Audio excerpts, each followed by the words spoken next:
Assalamualaikum warahmatullahi wabarakatuh dan salam sejahtera. Sebelum kita mulakan sesi webinar kita pada hari ini, saya nak tanya kepada attendees sekali lagi, adakah suara saya clear untuk didengar?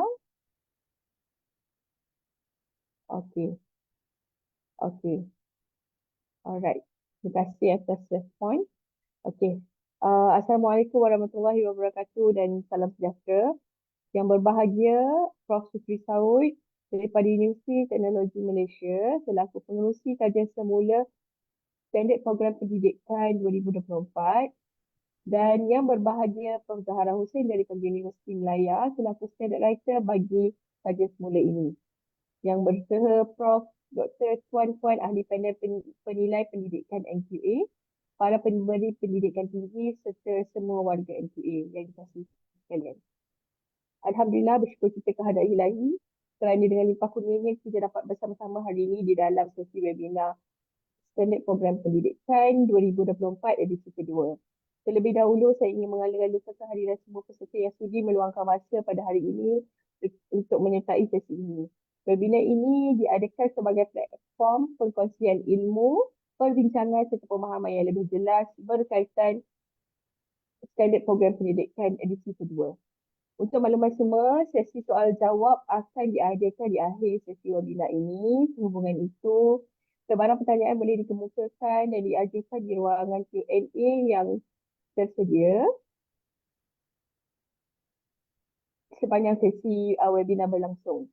Semoga sesi pada hari ini dapat memberi manfaat kepada kita semua, khususnya dalam memperkuatkan kualiti pendidikan tinggi negara serta mempereratkan kerjasama antara ahli panel penilai, pegawai dan serta pemberi pendidikan tinggi Malaysia.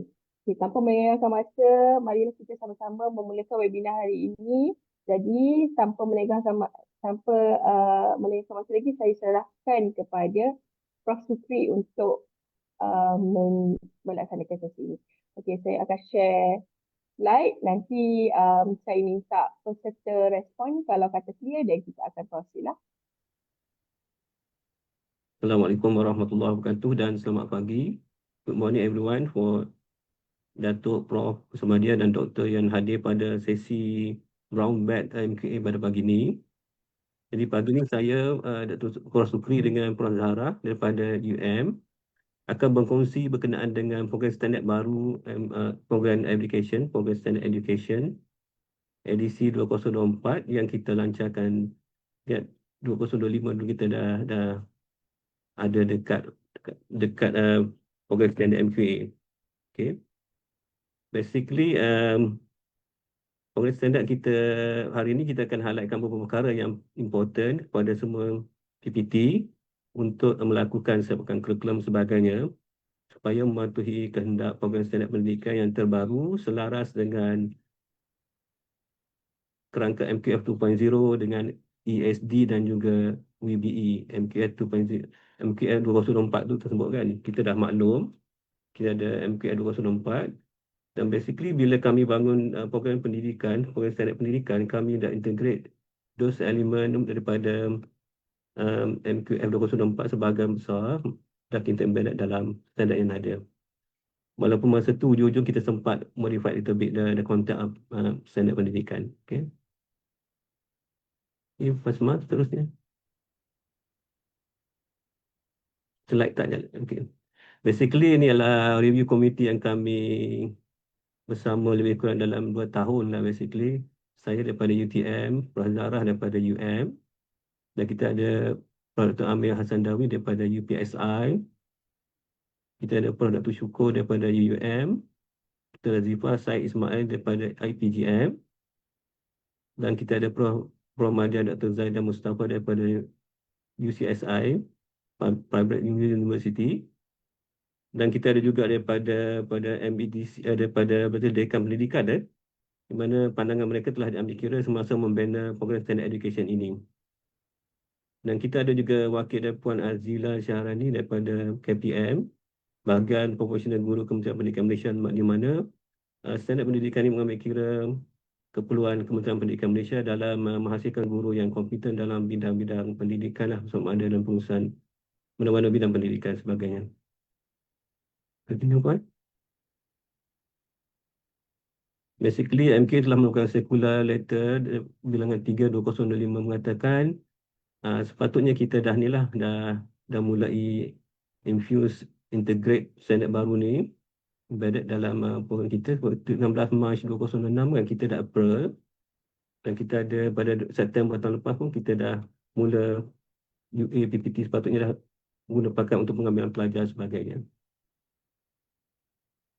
Continue.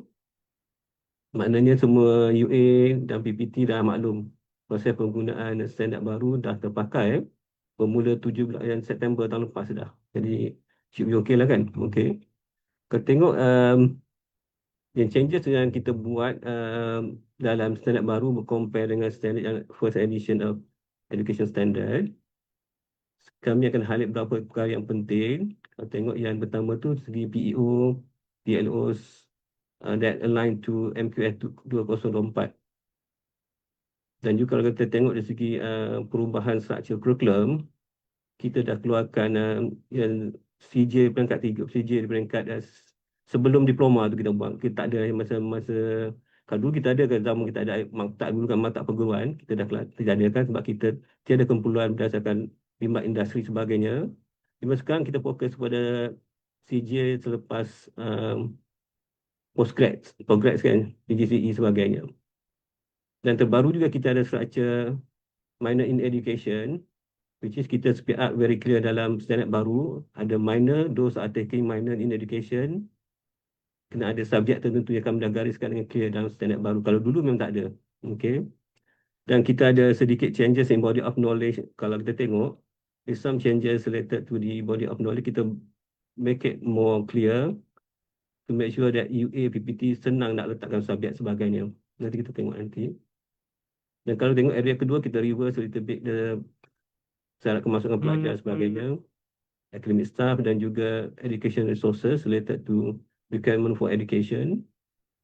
Dan ada perubahan juga segi program leadership berkaitan dengan who going to lead the program education program. Continue, point. Maknanya kita basically ubah berdasarkan yang signifikan saja. Tak semua kita ubah daripada standard yang lama. Kalau tengok lebih kurang sama, cuma ada beberapa perkara yang kita ubah yang very significant that can improve our educational system in Malaysia.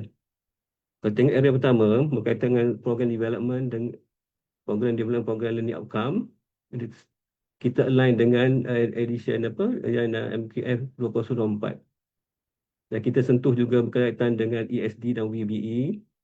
Bagaimana kita sepatutnya by Julai this year kita kena settle lah semua everything, WBE, ESD sebagainya. We also need to ensure the content and the program reflect the WBE and ESD competence, incorporating the GSA, Graduate Student Attribute and Flexible Learning Pathway. Maknanya teori standard ini mengambil kira perkara-perkara tersebut, WBE, ESD dan GSA yang pelajar sepatutnya comply, dan juga Flexible Learning Pathway. Continue, point. Ke area satu je kita akan highlight beberapa perkara yang important yang boleh kita guna semasa sebagai kurikulum ataupun program baru yang agak berbeza dengan standard program yang pertama dahulu. Continue, puan. Kalau tengok dahulu, standard lama kita ada range daripada, kalau yang merah adalah yang dahulu. Kita ada, kalau subjek umum kita ada 9 hingga 15 kredit. Sekarang, diploma menyatakan minimum adalah 6 sahaja. Begitu juga dengan bachelor degree, kalau tengok ada range, dahulu sekarang kita tak ada sebagainya. Basically kami tambah baik dari segi to make sure the structure of curriculum, kita can modify a little bit, make it more flexible sebagainya. Dan pelajar kita more marketable, tengok kita ada adaptif yang baru sebagainya.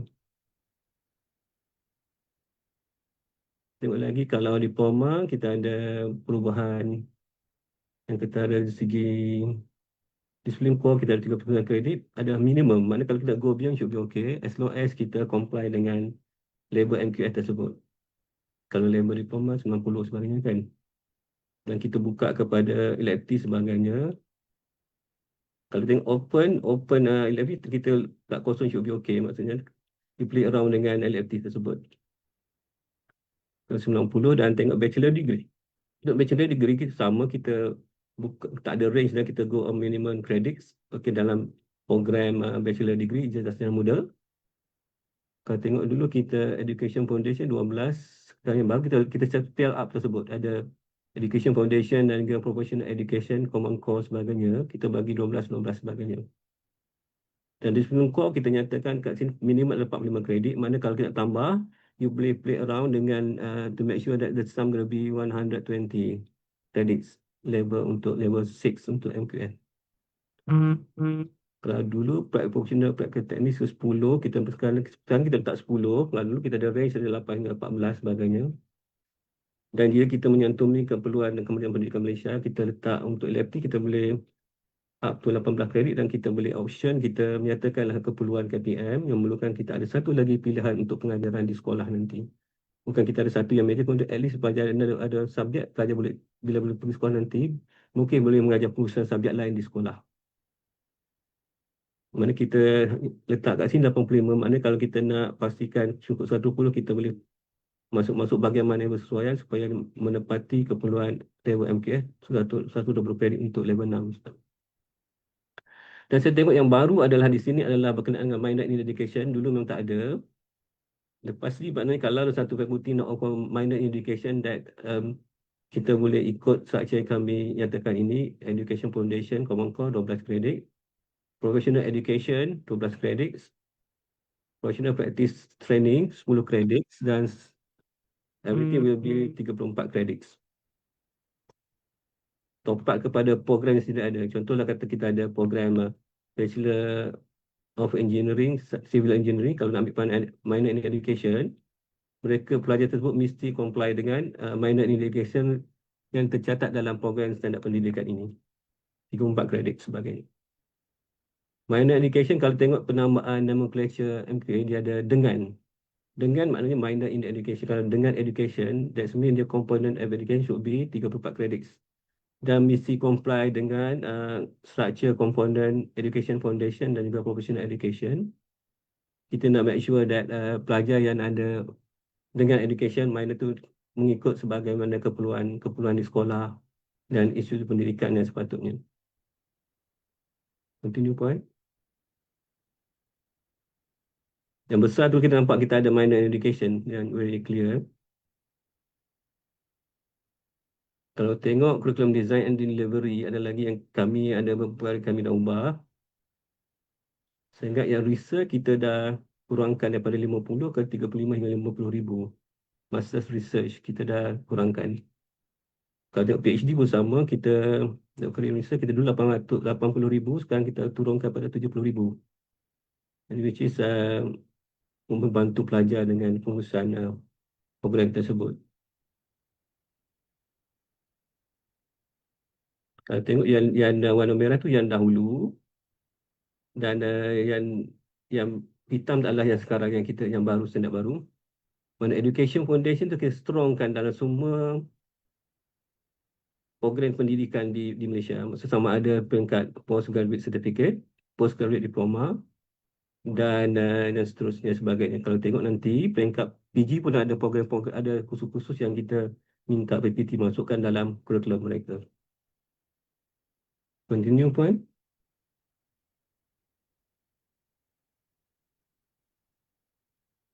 Kita pergi pada BOK, which is very important for education program.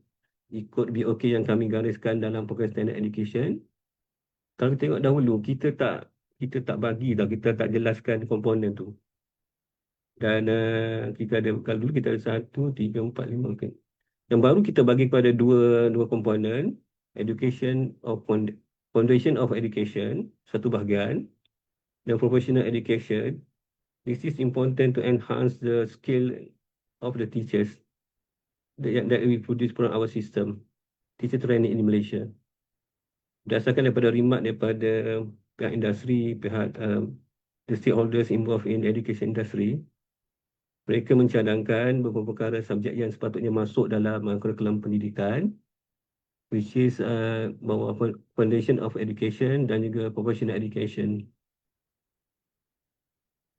Kalau tengok yang Foundation of Education, History of Education, which is very important to pelajar pendidikan untuk memahami what is education all about in terms of the philosophy of education, history of education, dan kita maintain saja philosophy of education.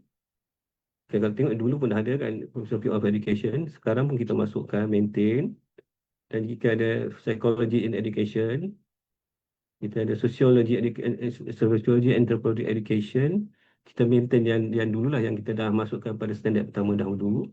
Cuma kita keluarkan comparative international and global education, which is biasanya kita dah sentuh dalam kursus-kursus yang lain dalam struktur kurikulum yang kita ada di fakulti masing-masing sekarang ni.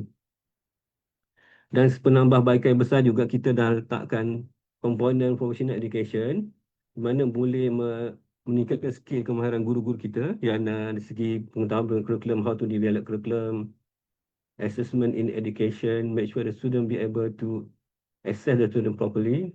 Kita masukkan dalam kurikulum tersebut, program pendidikan, supaya kita ada proper bagaimana kita nak integrate assessment dalam pengajaran pelajar di sekolah nanti.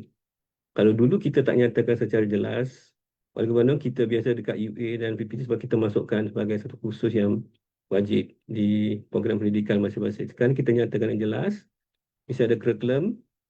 The student must understand the curriculum studies, understand assessment in education, how to assess the student in education, in teaching and learning. And pedagogy also we stated clearly in the new professional education, macam mana nak mengajar sebagainya. Dan kita juga terkesan dari segi COVID pada 2019 dahulu, dan keperluan untuk pelajar-pelajar pendidikan memahami penggunaan teknologi for teaching and learning, which is very, very important for nowadays sebagainya. Dan kalau dulu kita tak nyatakan secara khusus, kita hanya stated, saya ingat ada lah, dia stated tak cuba clear. Sekarang kita nyatakan lebih kelas kan, di mana basic component of education involve two part of the component, foundation of education and another part is professional education, which is for me as educators, perkara-perkara tersebut very important to enhance the competencies of the teachers. Dan basic yang lain kita tambah, tak ada perubahan sangat. Yang besar yang ke depan tu lah yang dua tu. Dan sepatutnya yang kurikulum baru kita dah masukkan semua komponen tersebut, dan khusus yang ada dalam komponen tersebut mesti represent yang kami nyatakan dalam standard pendidikan tersebut. Continue. Kalau tengok body of knowledge berkenaan dengan bachelor degree sampai ke postgraduate study, yang obvious macam saya nampak dekat yang itulah yang ada komponen professional education dengan education foundations.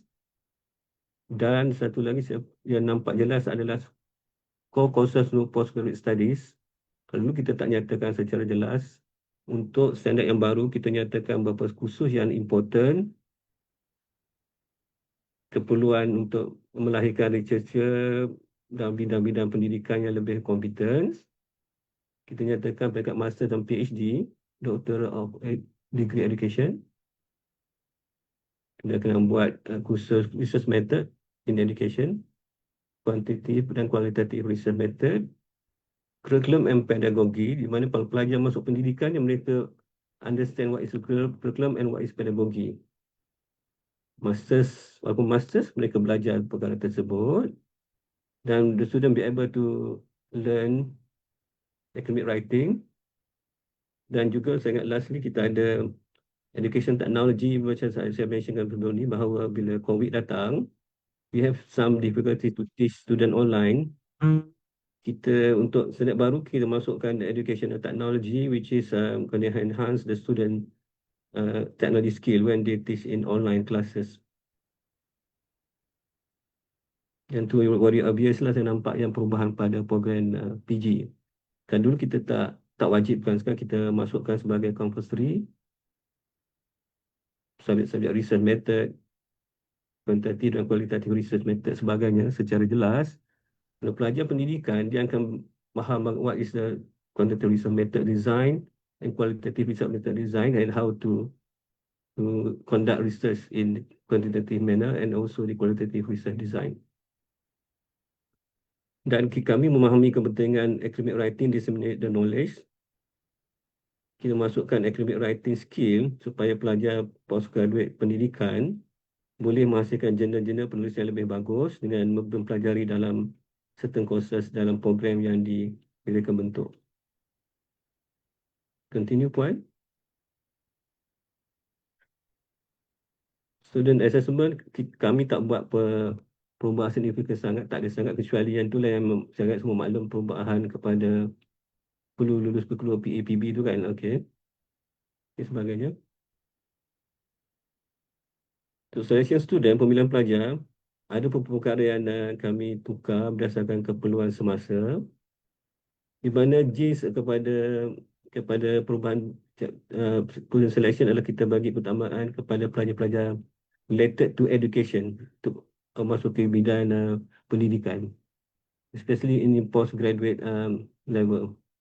Kalau kita tengok untuk bachelor degree, dan kita masukkan juga perlu sebagai kemudahan kepada pelajar kelulusan Sdn Malaysia untuk memasuki bidang pendidikan. Kalau tengok level diploma MQF level 4, kalau pelajar lulusan Sdn Malaysia level 3 pun boleh masuk dan program pendidikan dengan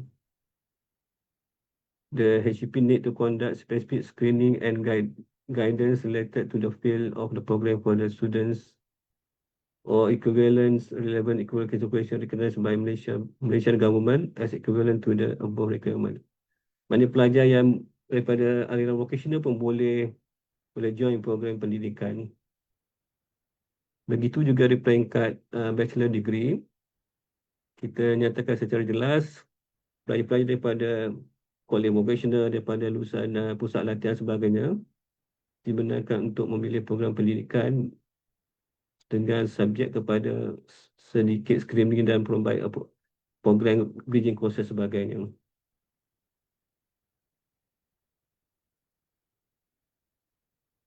Kalau tengok program masters sebagainya, kita letak in education sekarang. Kalau tak ada kan, detik 6 kita nyatakan untuk pendidikan dia little bit syarat tu kurang sikit 100%. In education level 6 with minimum 2.0, 2.5 kan. Dan untuk yang education 2.0 pun ada sebagainya, can be accepted subject to rigorous internal assessment. Kita buka sampai 2.0, mana pelajar yang education untuk masuk bachelor degree pada education background boleh mohon pada master's degree in education dengan hanya mendapat 2.0. Tapi ada ujian sebagainya. Dan kita buka juga kepada bachelor degree non-education with a minimum CGPA of 2.0 also can be accepted subject to rigorous internal assessment and must undergo prerequisite courses. Prasyarat supaya pelajar ada sedikit background berkaitan related to the education. Begitu juga dengan tingkat postgrad diploma pendidikan sebagainya. Bachelor degree in related field who has not achieved 2.0 or its equivalent can be accepted subject to a minimum of 2 years working experience in education related field. Mana kita buka lebih peluang kepada pemenang program bachelor degree ataupun kelulusan pendidikan. At the same time kita tak mengesampingkan yang non-education. Kita buka sampai 2.0 sebagainya. Continue.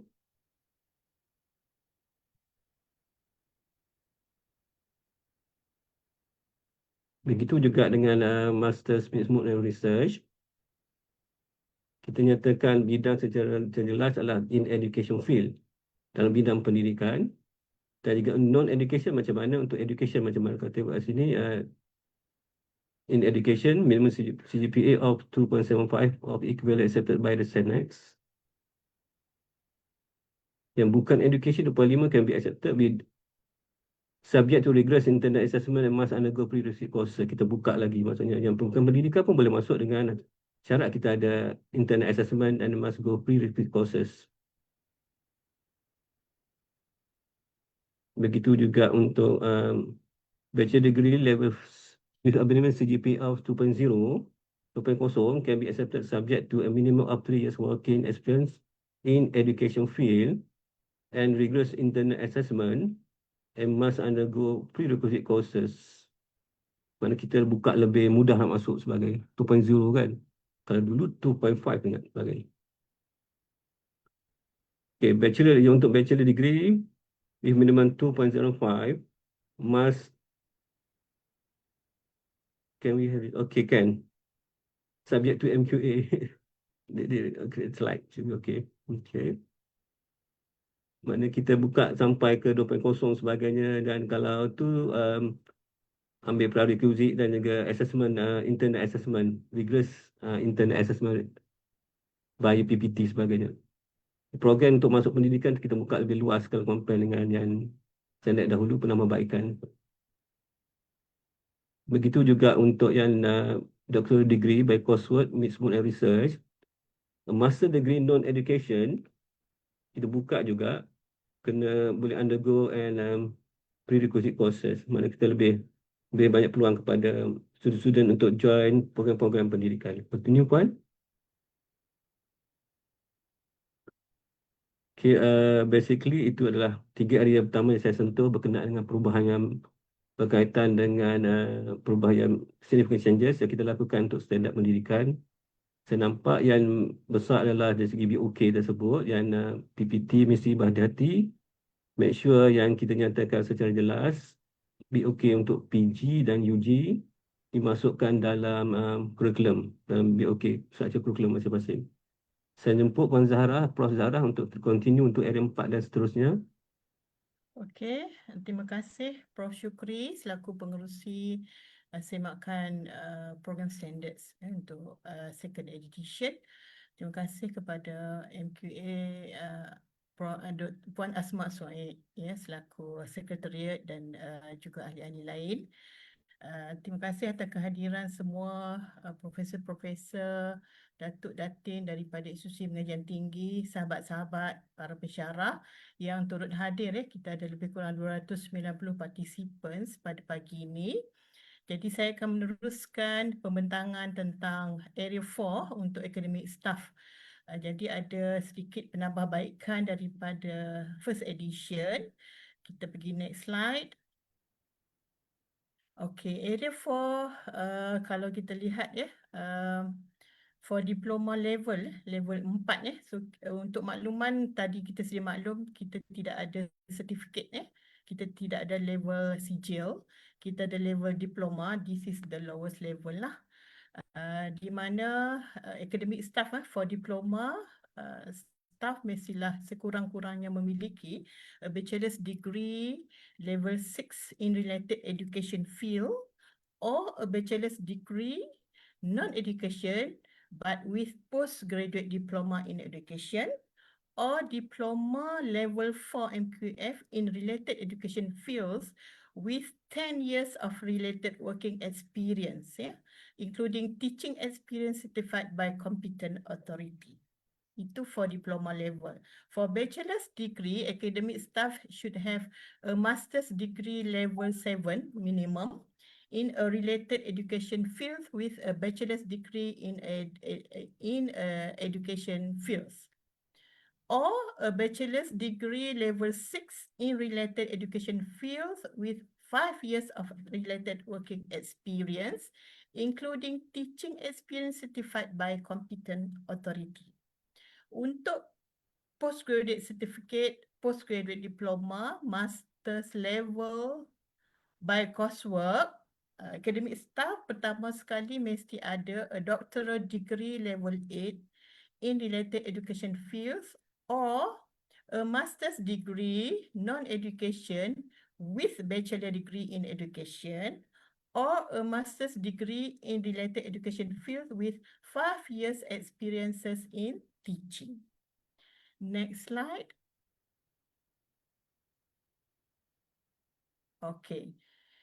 Ini untuk master's degree by mixed mode. So ada universiti yang menawarkan ya master's degree by mixed mode. Academic staff mestilah sekurang-kurangnya memiliki doctoral degree level 8 in related education fields or a master's degree level 7 non-education with bachelor degree in education or master's degree in related education field with 5 years experiences in teaching. Untuk supervisor, master's level by Mixed-Mod ya, supervisor mestilah memiliki doctoral degree in related education fields or a master's degree in a related education fields with bachelor's degree in education or postgraduate diploma in education with 3 years experience in teaching and research and has co-supervised master's candidate, or a master degree level 7 in related education field with 5 years experiences in teaching and research and has co-supervised master's candidate.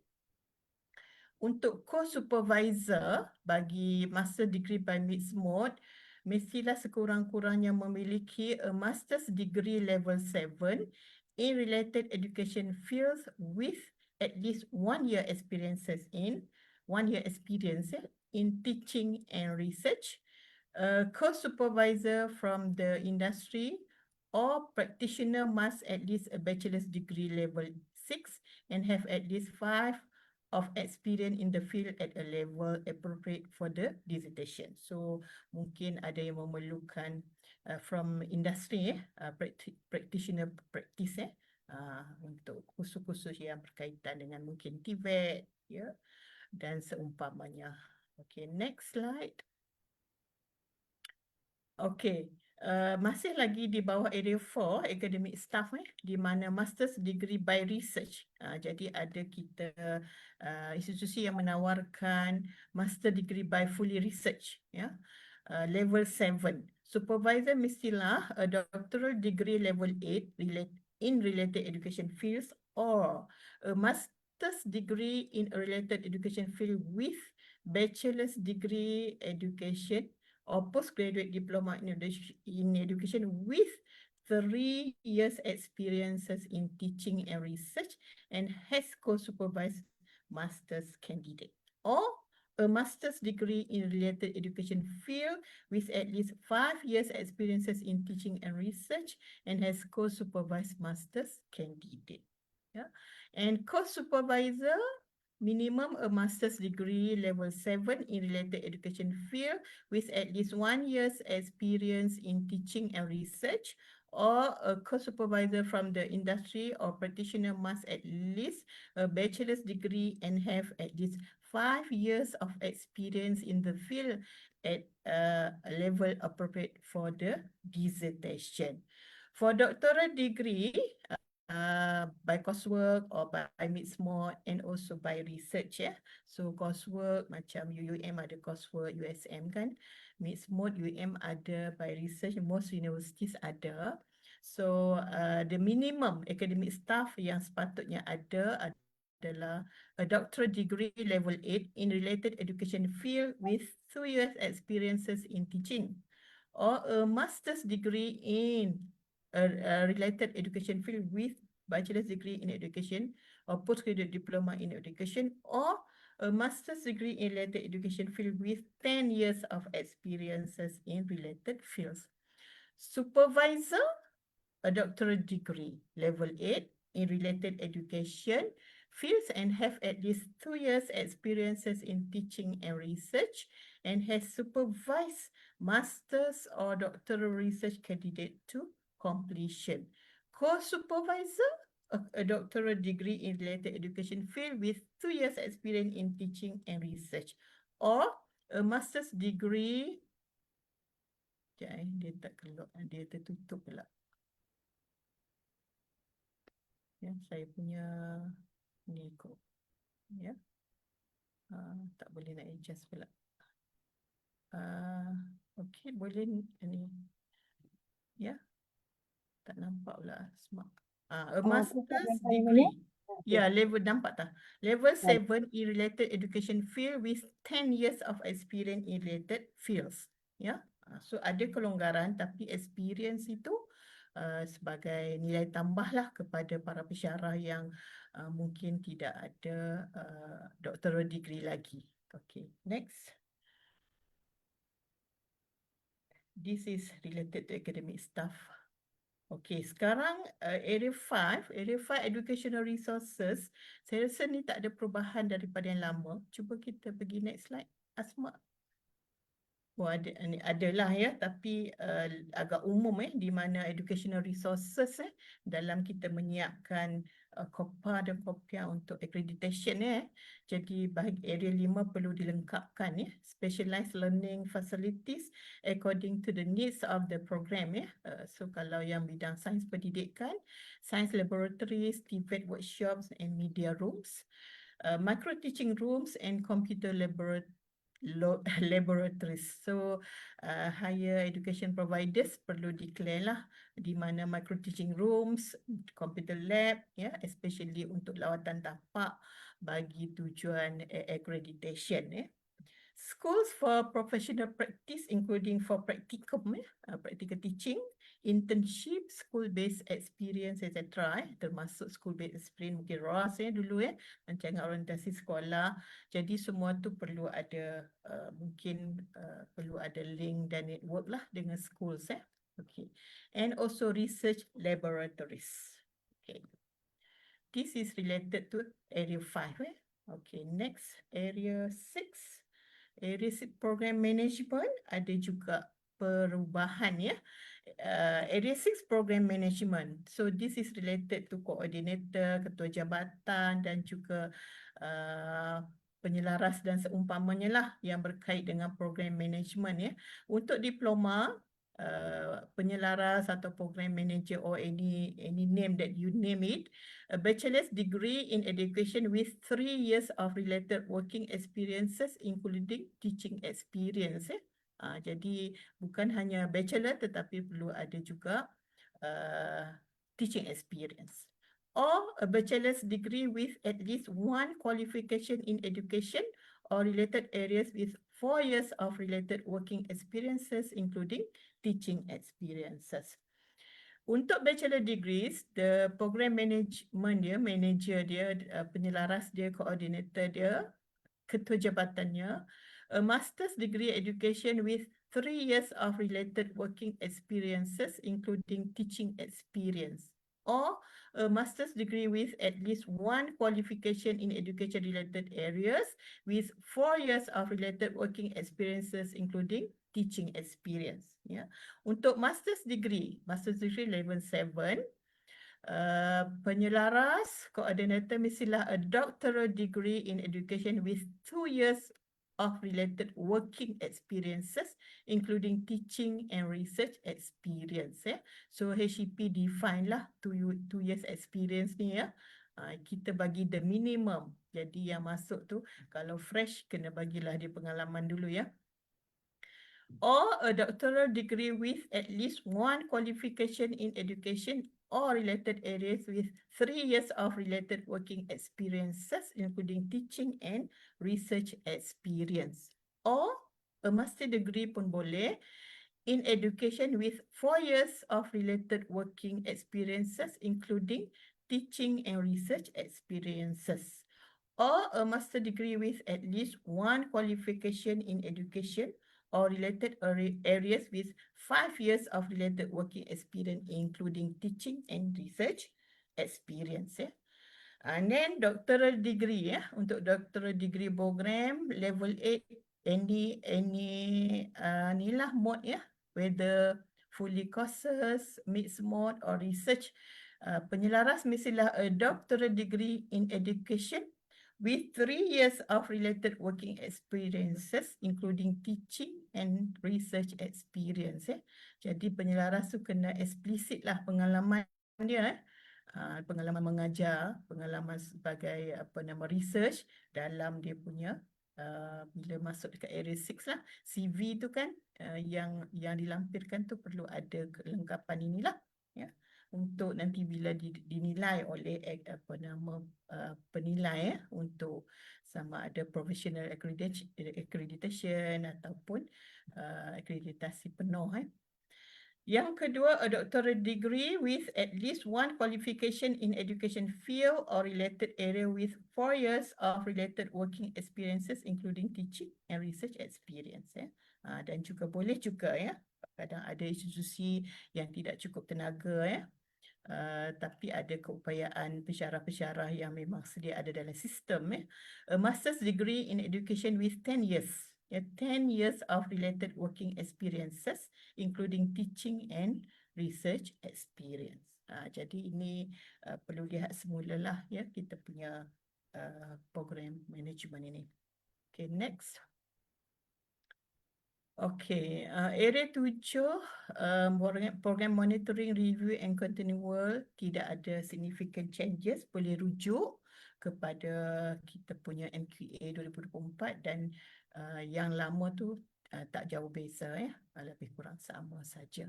Jadi di sini saya kira paparan awal lah tuan-tuan dan puan-puan, para pensyarah boleh rujuk juga kepada rujukan yang telah ada dalam website NQA.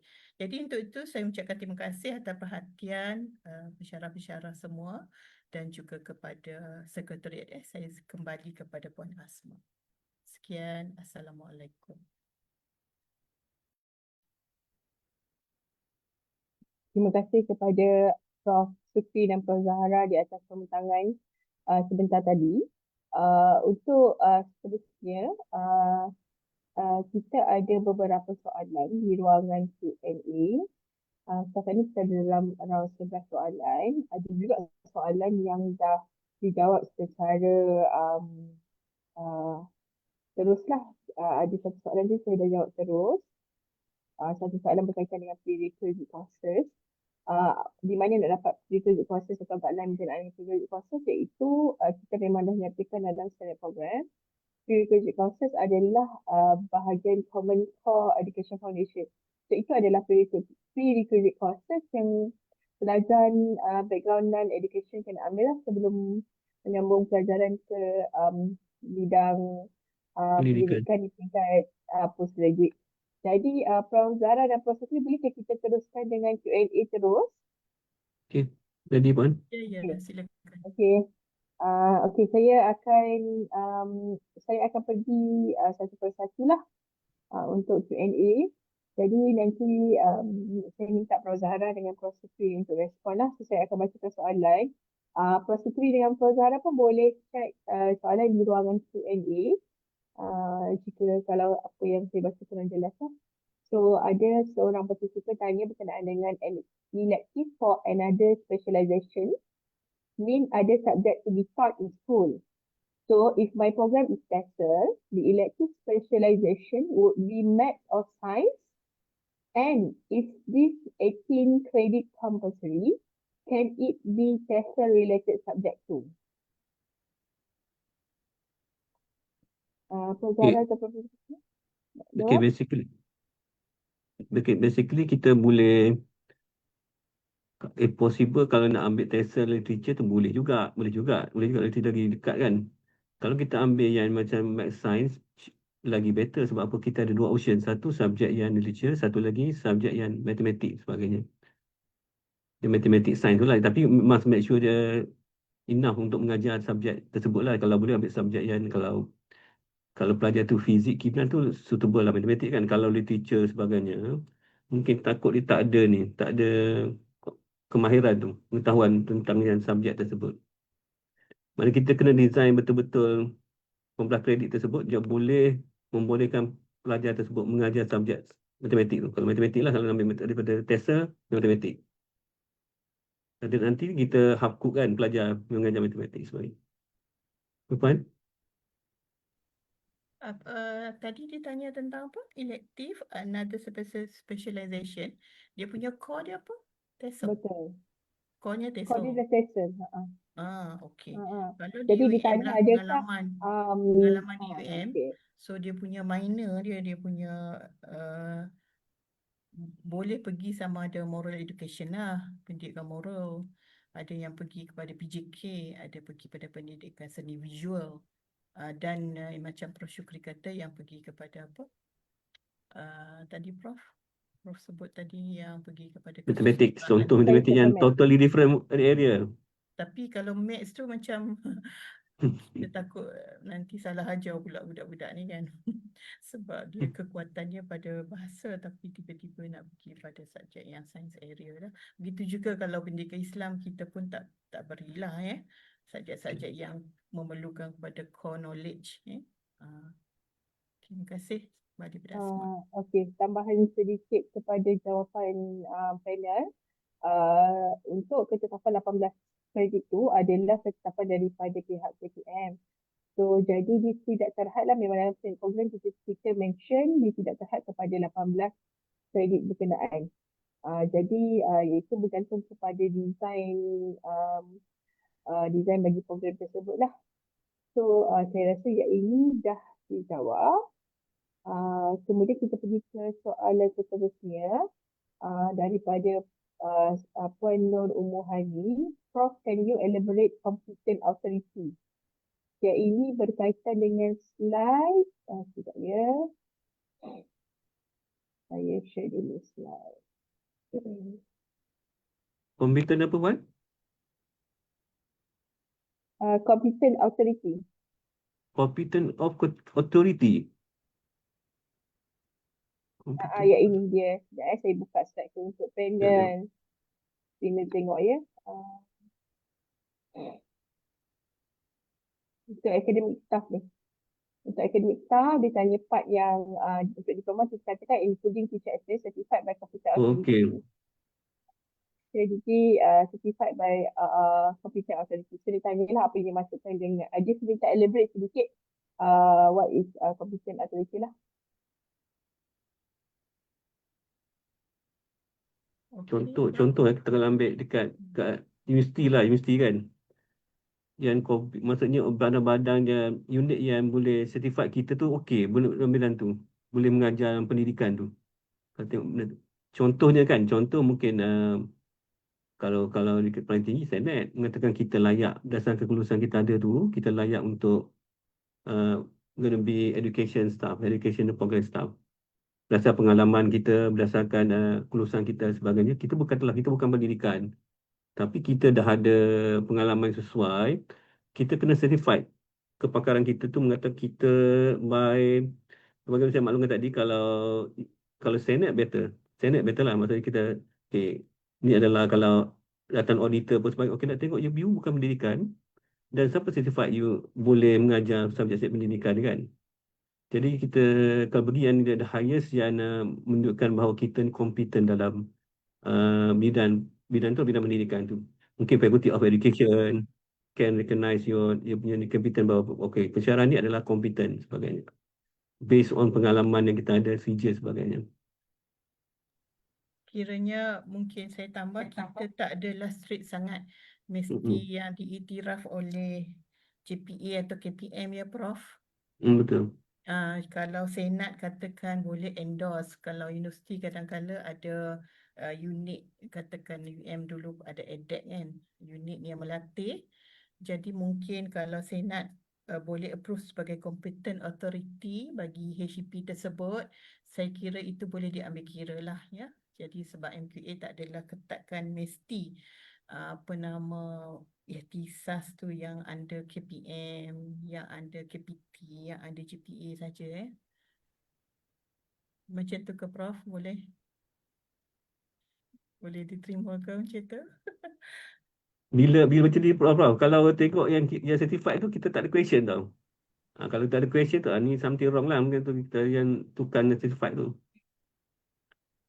Kalau macam Center of Teaching and Learning kan, Senate, di go through Yalah, benda-benda. tiap-tiap IPT ada Center of Teaching and Learning juga yang memberi kursus jadi since mana yang di-approve oleh Senat lah, kalau pensyarah tu pengalamannya mungkin dia tak ada DPP, dia tak ada Bachelor in Education, tapi dia dah mengajar 10 tahun, 5 tahun. Ya, jadi saya kira itu Senat boleh buat perakuan lah.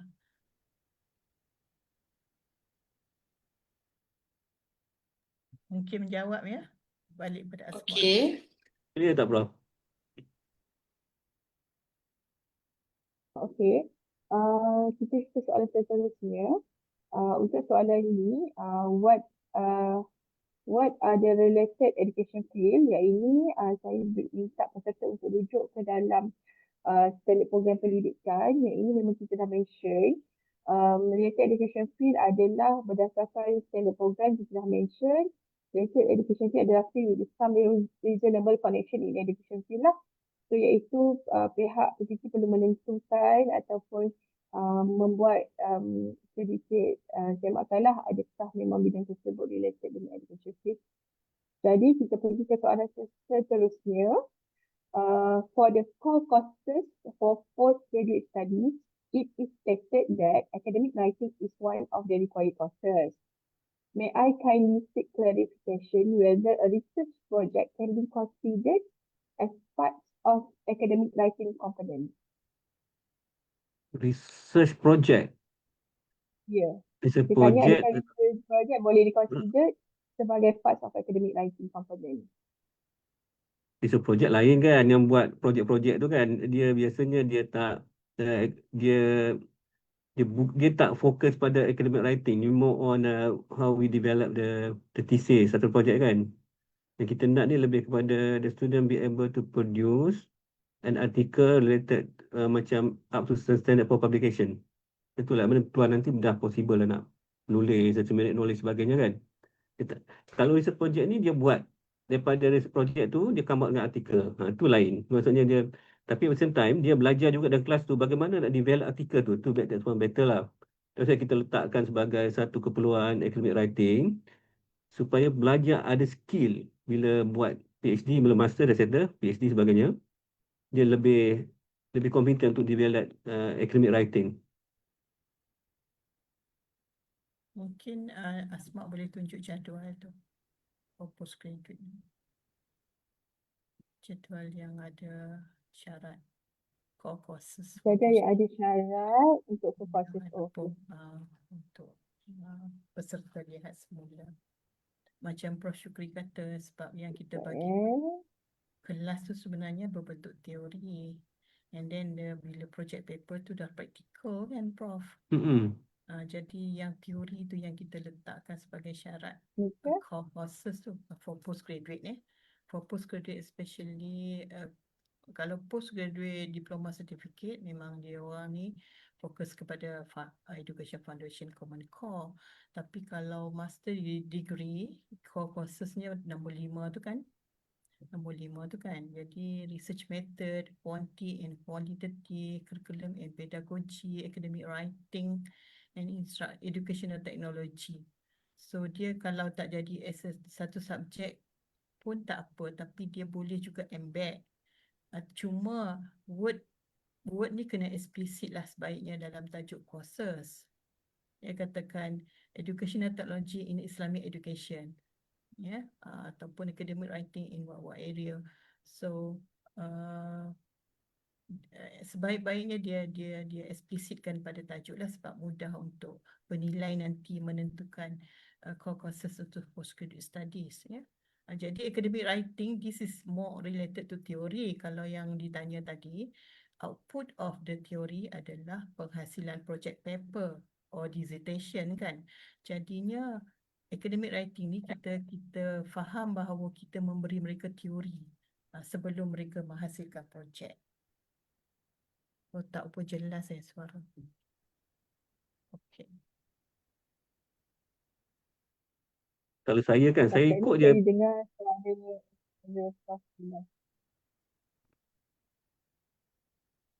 Nanti saya dekat sikit dengan laptop. Okey. Okey, mungkin boleh pergi next Asma. Okay, kita pergi ke next question. Okay, a staff with bachelor degree in applied science, master in engineering coursework, and PhD in engineering with 10 years experience in university, can she or she be supervisor for master or PhD in education? Okay. Ni langsung tak ada education kan? Education, lulusan education kan? Tak ada langsung kan? Applied science, master Applied. in engineering PhD Engineering tetapi ada 10 tahun pengalaman mengajar di universiti.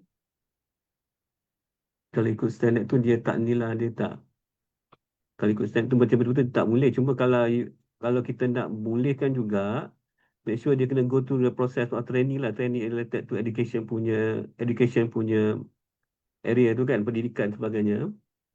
Dan dia boleh jadi co-supervisor kalau kata dalam buat subjek engineering. Lepas tu ada pensyarah main adalah education. Dan yang pensyarah kita ni yang jadi co-supervisor mungkin berapa lama, 10 tahun ke sebagainya. Jadi benda tu kita boleh tengok dan kita boleh uh, boleh justify that the staff dah bergerak, dah sedia lama dah komitmen jadi co-supervisor 10 tahun kata kan. Benda-benda pendidikan yang master's level kan.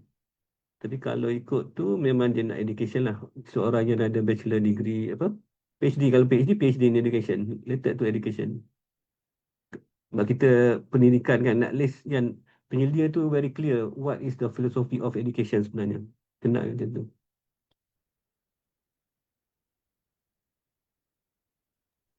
Saudara dia nak tambah apa-apa tak? Ataupun Saudara ada tambah tak? Terima kasih. Kalau bagi saya, kalau co-supervisor bolehlah sebagai training. Yang Supervisor kan? supervisor, jadi dia bagi training sebagai co-supervisor untuk master level.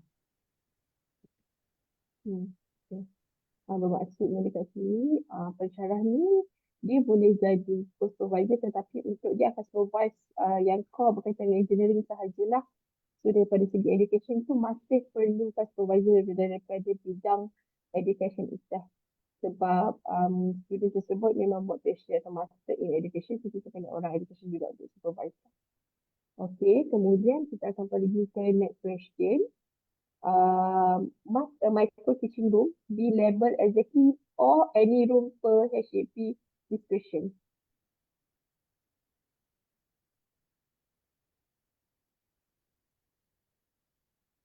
Micro teaching room. Saya ingat kalau ada yang spesifik better lah. Micro teaching room ni normally dia kalau yang betul dia ada macam bilik gelap kan. Kita dekat dalam tu student buat micro teaching, kita tengok daripada dalam cermin tu, kita nampak tu yang better. Kalau tak ada, at least kita ada yang macam biasa ni lah kita buat sekarang ni kan. Kalau micro teaching sepatutnya kena ada bilik yang kecil-kecil, sepatutnya. Kalau ada yang biasa saya rasa okey lah, at least you ada benda tu kemudahan buat micro teaching. Kalau tidak, kena banyak spend duit kat situ nak buat yang standard tu kan. Prof Zara macam mana? Pandangan Prof? Tidak semua kena buat micro teaching room ni. Itulah. Dulu-dulu memang kita ada yang bilik gelap tu, Prof. Sekarang ni kita dah berteknologi tinggi kan. Kan, betul. Jadi mungkin tapi kenalah juga declare, mungkin saya kira micro teaching room ni kalau ikut yang ada dalam kita punya SP lah. Ya, tapi Kena ada micro teaching room tu. Bentuk tu kita consider other things lah kan. kita sesuaikan dengan peredaran teknologi terkini lah. Tak spesifik macam yang lampau sangat, iaitu mesti bilik gelap tu. Okey. Kita ke soalan seterusnya. Bagaimana pelaksanaan body of knowledge dalam program pengajian? Adakah satu BOK perlu dilaksanakan dalam satu kursus atau boleh digabungkan dengan beberapa BOK dalam satu kursus? Contohnya penawaran kursus falsafah dan sejarah dalam pendidikan. So yang ini saya minta izin untuk jawab. Dalam kita punya standard program telah di-mention BOK ni boleh di-treat as a single courses ataupun boleh digabungkan menjadi parts of satu courses lah. So iaitu kita clear berkenaan dengan itu. Okey, seterusnya soalan ni berkenaan dengan penggunaan NEC. Tapi saya baca dulu kalau kata panel boleh bantu untuk jawab, kalau tidak boleh nanti kita akan tengok. Okay. I would like to ask regarding diploma pasca siswaza pendidikan DPLI lah with NEC 0114 with specialization. What does specialization refer to? Can it be something general, curriculum, technology, or teacher education or etc? Or does it have to be full subject specific like science, maths, or English.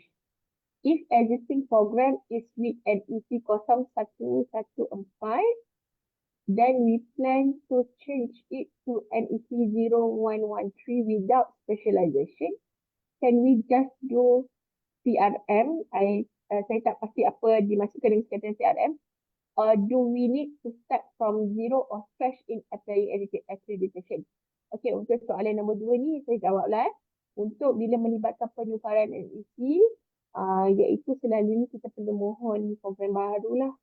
Iaitu kita boleh semak dekat surat maklumat yang dikeluarkan oleh MQA dalam, saya rasa mungkin dalam tahun lepas ataupun awal tahun ni, iaitu nanti saya kena semak balik dan saya akan reply sekejap lagi surat maklumat berapa yang melibatkan bila ada penukaran MVC, dia kena memohon permohonan barulah. Cuma soalan yang pertama tu saya nak tanya panel, kalau kata panel boleh bantu untuk jawab lah.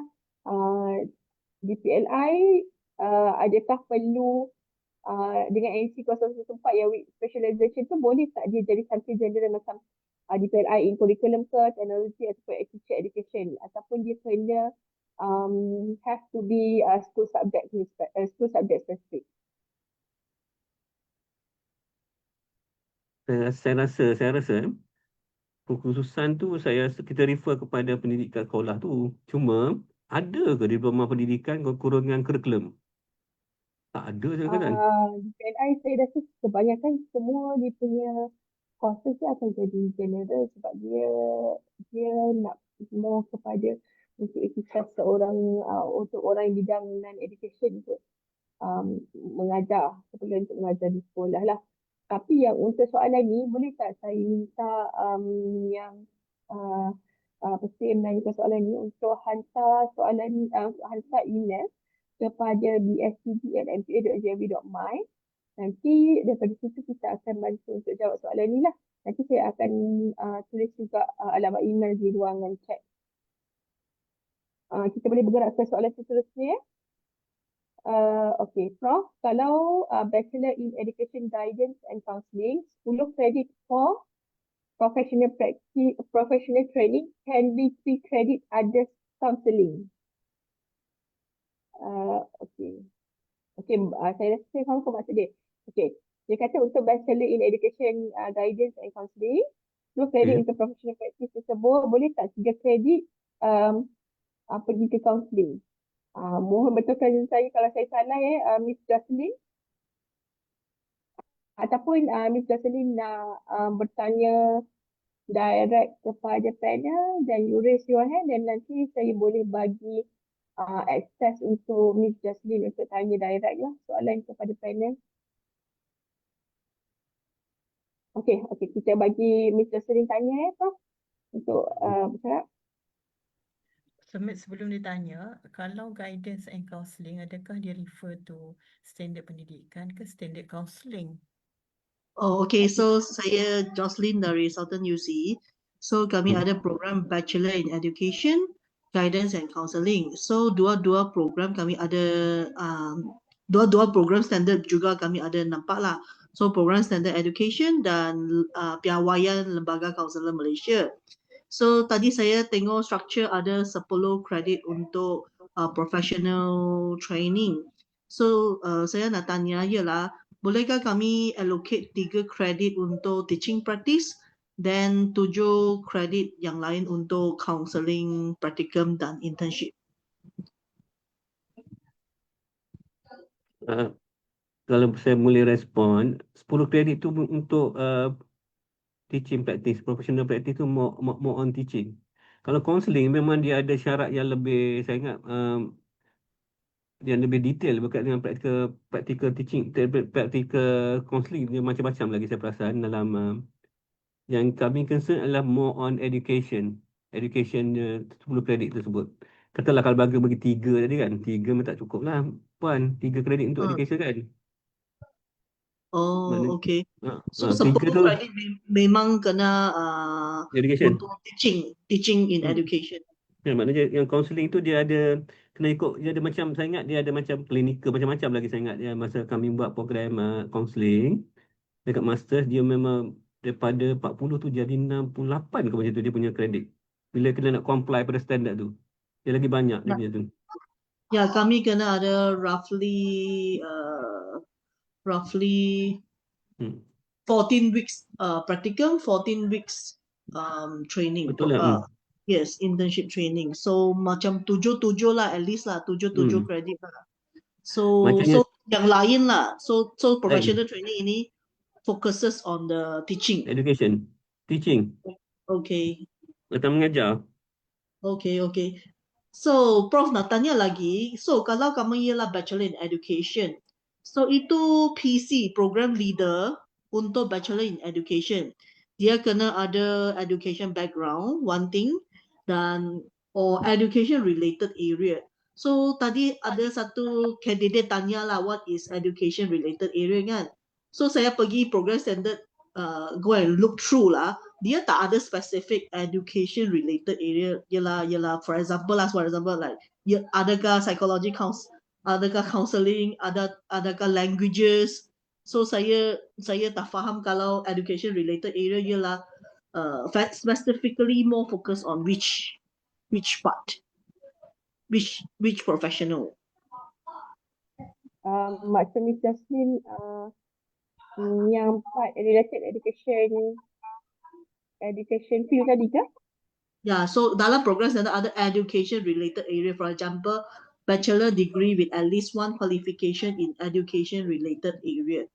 So which Okay. means so education related area ialah like ada elaboration dah untuk education Tak related ada, area.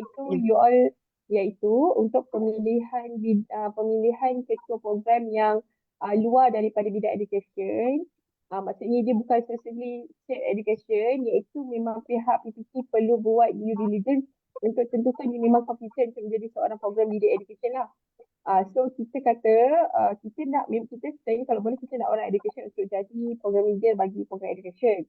Tapi jika ada kesangan daripada segi pelantikan dan sebagainya, dia perlu buktikan dia memang competent, which is dia ada buat research dan sebagainya, iaitu dia kena buktikan. Iaitu Miss Jasmine boleh semak, kita ada keluarkan satu surat maklumat berkaitan pelantikan ketua program yang di luar bidang. So kat situ ada syarat dia. Apa yang kita kena tengok. Okay. So di luar Nanti bidang lah. kalau yang di luar bidang. So kalau Miss tak clear, Miss boleh send an email kepada bstd@nqa.gov.my. Nanti saya letak juga dekat ruangan chat lah. Okay. Untuk email. Okay, terima kasih. Okay, Alright, terima kasih. sama-sama.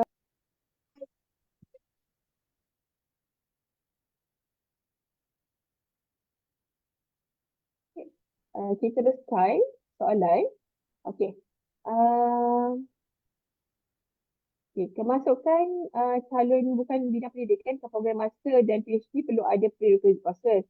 Bila perlu calon ambil kos tersebut sebelum mendaftar sebagai pelajar atau selepas mendaftar sebagai pelajar? Untuk ini saya jawab Untuk ini pelajar perlu ambil kos tersebut kita kata sebelum lah kalau boleh, sebab dia dalam masa master kan. Master tingkat tak macam bachelor. Bachelor dia ada masa untuk diambil untuk the first semester. Tetapi untuk master, tujuan kita minta dia ambil prerequisite courses adalah untuk dia at least ada foundation in education sebelum dia ambil bidang education di peringkat master. Sebab master ni dah menghusus. Jadi itu adalah sebabnya. Jadi jawapannya di sini adalah perlu diambil sebelum pelajar mendaftar lah. So dalam bentuk apa? Itu terpulang kepada PPT untuk menentukan adakah you all nak ambil kursus tu daripada kursus bachelor sedia ada, ditawarkan sebagai microcredential dan sebagainya. Itu terpulang. Kita tak ada halangan lah, iaitu asalkan diambil prerequisite courses tu cukup, komponen prerequisite courses. Okay, kita kepada soalan seterusnya. For professional practice that have been increased to 10 credit, must all 10 credit can be conducted in school, or can they conduct 8 credit in school and another 2 credit in simulated teaching in the university classroom? Masuk kat sini Prof, dia kata dalam 10 kredit tu, 8 kredit saja dekat sekolah, 2 kredit dekat classroom di universiti. Okey, sekolah kan kita tak nak masa aku pergi sekolah sebab kalau KPM dia lagi strict tau. Dia macam ingat saya punya salah satu mesyuarat tu dia nak berapa 16 lagi banyak lah. Kita letak 10 minimum nak make sure the students can be a good teacher. Can be a good teacher. Maknanya 10 kredit tu pergi sekolah, pergi training sebagainya. Dia dah biasa dekat dalam sekolah. Kalau simulation tu buat dekat micro teaching, kan buat simulation kelas banyak kan. Betul tak Prof. Zahra? 10 kredit tu sekolah kan, data praktik kan. Kita tertakluk kepada Majlis Dekan. Majlis Dekan Pendidikan Universiti. Jadi Majlis Dekan meletakkan begitulah 10 kredit. Ya. Jadi itulah, tapi dalam amalan macam Prof ni, soalan ni sebenarnya ada dalam kalangan kita punya HCP provider yang amalkan, especially untuk yang kolej swasta lah. Ya. Kita nak make sure the student really competent to teach sebenarnya, Prof. Dia boleh praktis sebenarnya tu dengan tahu nak mengajar macam mana sebagainya. Dia bermaksud kat sini sistem kredit tu mesti di on-site untuk teaching lah kan. Kalau kata Hmm. kata 8 kredit di sekolah dan 2 lagi kredit mungkin dia nak buat di institut yang macam untuk mengajar juga, itu boleh tak? Should be okay tu, yang tu tak ada masalah related kan. Cuma Cuma kalau kan yang tak boleh macam ni tau. Saya ada perasan bila audit, dia buat pergi pusat latihan yang tak related dengan teaching sangat. Dia tu tak boleh. Dia tu macam saya tengok tu macam tempat tu tak sesuai. That's why dalam senat baru tu kita ada sekolah. Kat sekolah mesti ada sekolah untuk kita involve kan. Kalau tidak dia akan jadi lebih ni lah. betul. Okey. Soalan seterusnya. For ESD and VBE, do we infuse or integrate in the courses or in MPU as a solid courses? Untuk soalan ni, ESD dengan VBE, Dr. Lee iaitu minta email. Sebenarnya ESD dengan VBE ni dia kalau dalam bidang, kalau dalam education, kalau dalam student program, kita sebenarnya kita boleh decide untuk you all embed atau integrate tu adalah bergantung kepada pemilik program tu, macam mana you nak buat dekat kursus mana. Ada certain kursus sebenarnya dah ada that kita kata unsur ESD dengan VBE tu, cuma you kena ukur sahaja. So iaitu adalah another part, iaitu nanti saya minta Dr. Lee untuk email kepada pihak bahagian candidate lah. Jadi saya teruskan dengan soalan lain dahulu sebab kita ada banyak soalan yang belum berjawab. Okey, seterusnya. Salam Prof, sekiranya ijazah sarjana muda pendidikan Islam, berapa jam kredit kena ada untuk kursus pengajian Islam dan adakah standard program pendidikan 2024 akan terikat dengan standard pengajian Islam seperti kursus-kursus pengajian Islam yang wajib? So ini saya minta Prof. Zahra lah untuk jawab Pada Islam, pendidikan Islam kan. Prof Syukri pun boleh juga sebab Prof Tak, Syukri saya tak tahu sangat tu. Okey. Kalau sarjana muda pendidikan Islam, memang standard dipegang tu adalah standard pendidikan lah. Ya.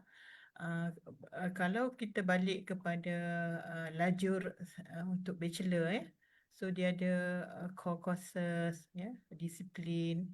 Jadi sebaiknya dia follow yang tu lah. Ya. Kalau yang pendidikan tu dia fokus kepada yang education foundation, professional education, tapi dia ada core tu, core content, ya. Jadi kat situ kena rujuk lah untuk pendidikan, ya. Kecuali kalau kita syaratkan calon kita tu tidak semestinya menjadi guru, ya. Itu mungkin perlu pegang 2 standard lah. Itu pandangan saya lah, ya. Tapi kalau kami sarjana muda pendidikan Islam yang ada word pendidikan tu, kita akan pergi kepada, bila kita audit, kita pergi kepada standard pendidikan.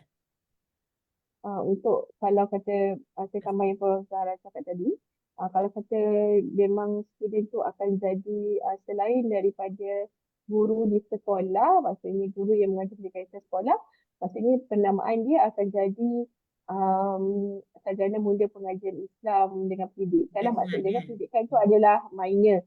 So minor pendidikan betul. saja. Tapi bagi untuk bachelor pendidikan dalam pendidikan Islam, dia punya disiplin core dia adalah berdasarkan 10 Subjek. subjek punya content lah, berdasarkan syllabus yang KPM telah provide. Jadi itu adalah sebenarnya core dia. So dia akan berlainan lah dengan pengajian Islam punya core. So dia kena rujuk kepada dokumen KPM. Jadi untuk jawab pada soalan Tuan Hafiz ni, dia tidak akan follow syariat pengajian Islam. Dia akan follow syariat pendidikan Islam dan di disiplin core dia akan defer kepada dokumen KPM lah. Betul lah Prof? Ya, ya. Hmm. Sebab kita ada contoh kalau di UM, Sarjana Muda Sains dengan Pendidikan. So kat situ dia macam bakal calon boleh keluar sebagai guru, boleh juga keluar sebagai pegawai sains.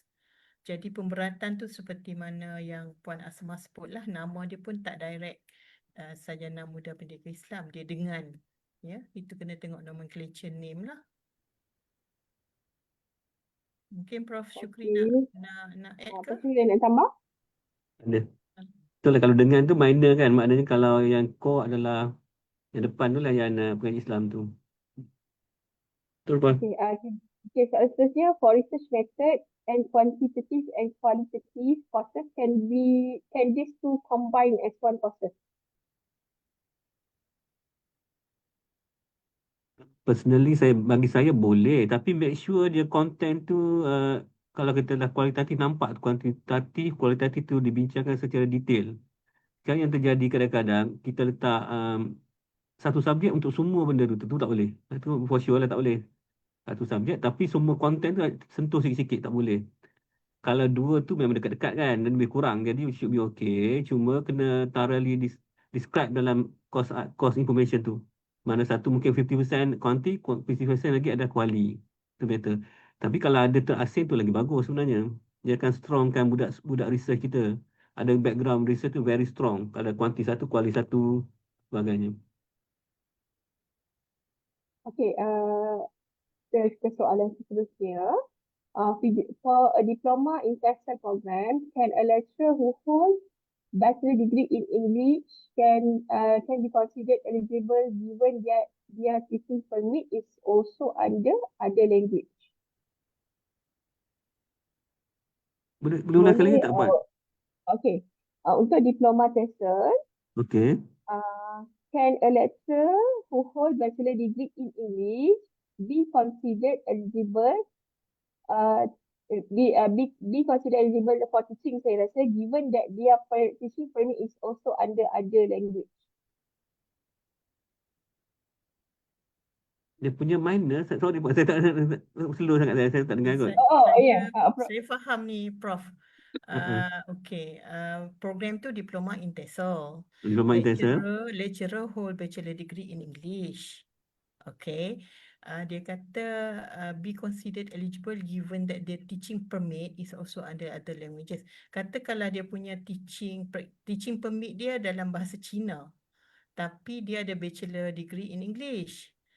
So kalau dia punya teaching permit yang dia nak maksudkan ni, adakah yang kita anggap sebagai ikhtisas? Teaching permit. Kalau yang ikhtisas, yang cukup jam kredit dia sebagai ikhtisas, sepatutnya dia boleh lah. Sebab teaching permit ni dah ada kat situ elemen-elemen BOK dan juga professional practice semua kan.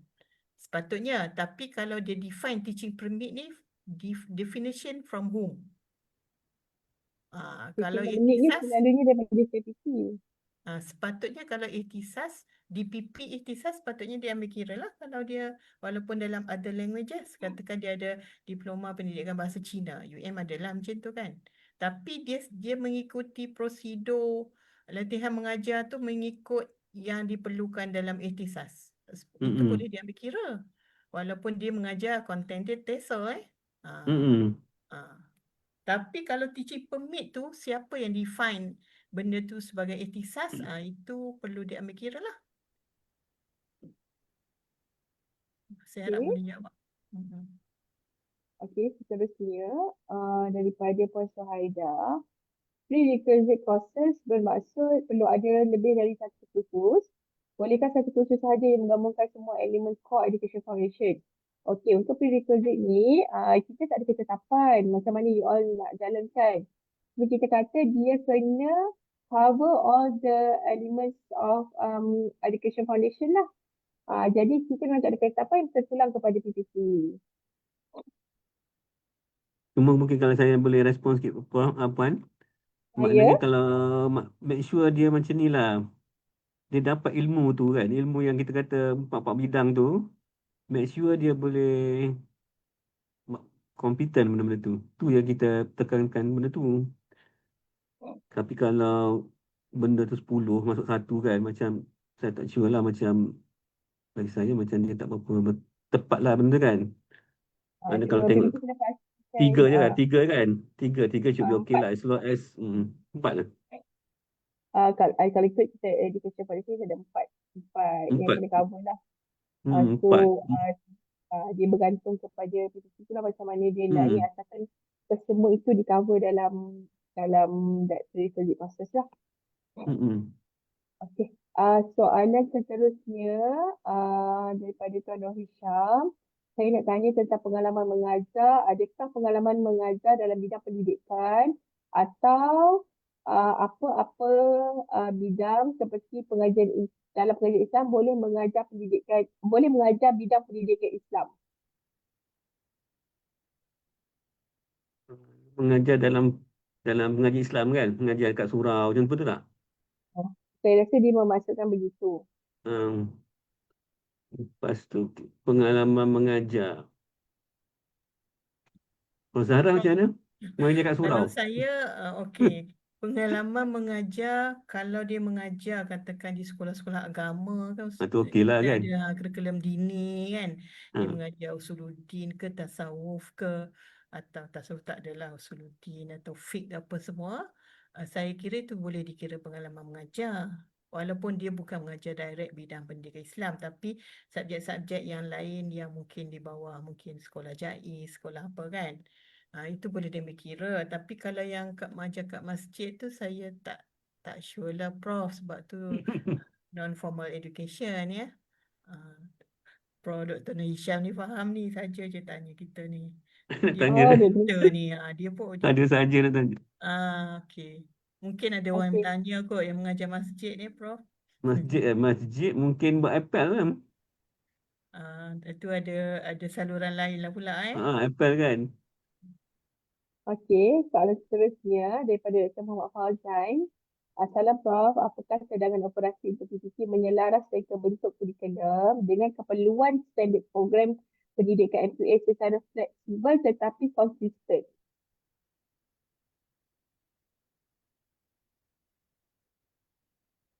Soalan kita penyelarasan structure kurikulum.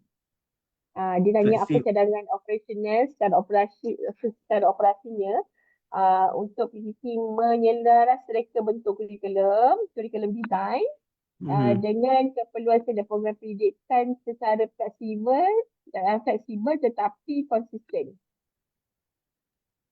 Saya Fleksibel, konsisten. sebelum Prof, saya rasa benda ni tertakluk kepada PPT ataupun HCP tu kan. Biasanya dia ada Betul. unit yang control quality management tu. Sepatutnya adalah quality management ni sebagai penyelaras supaya curriculum design tu flow dia akan ikut apa yang diperlukan dalam standard pendidikan.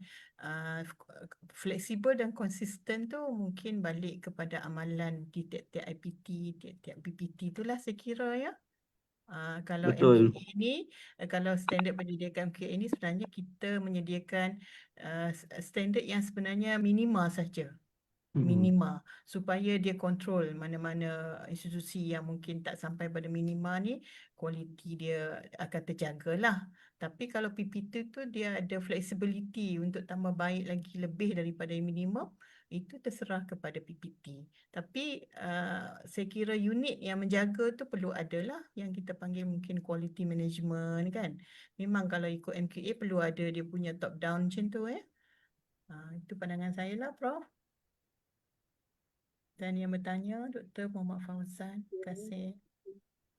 Seterusnya, salam Prof, adakah kami dibenarkan mempunyai ratio penyeliaan masa dan PhD research program lebih dari 1/10. Sekiranya program mewajibkan duo atau community supervision, bolehkah ratio tersebut dikira dengan menggunakan prinsipal supervisor sahaja? Prof. Syukri dapat tak? Dapat tak? Yang supervision satu Macam dia 10 kan, 1/10.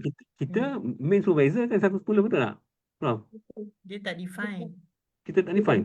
Fine. Okey, Cumanya kalau tak kata define. Prof. Aidah ni kalau dia kata kira yang tu for principal je.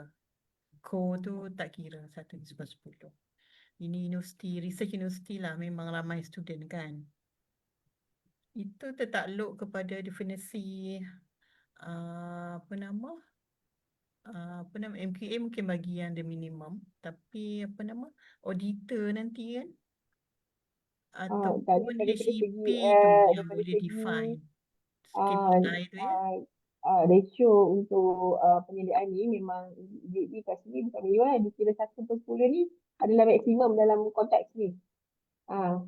Sebabnya kita nak tengok kalau kata kita lebih satu penyelia lebih daripada 10 pelajar yang disedia, kita concern daripada segi masa dan kualiti penyediaan tu adakah cukup mencukupi.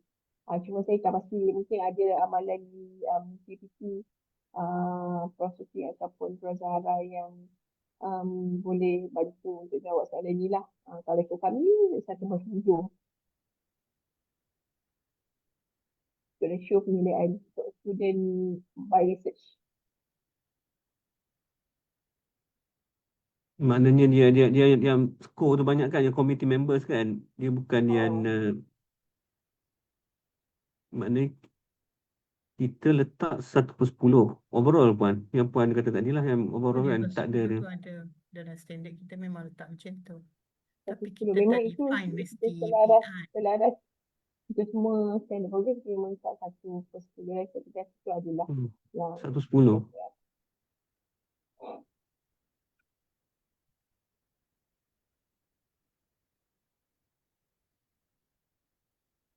ikut jawapannya saya macam itulah tadi.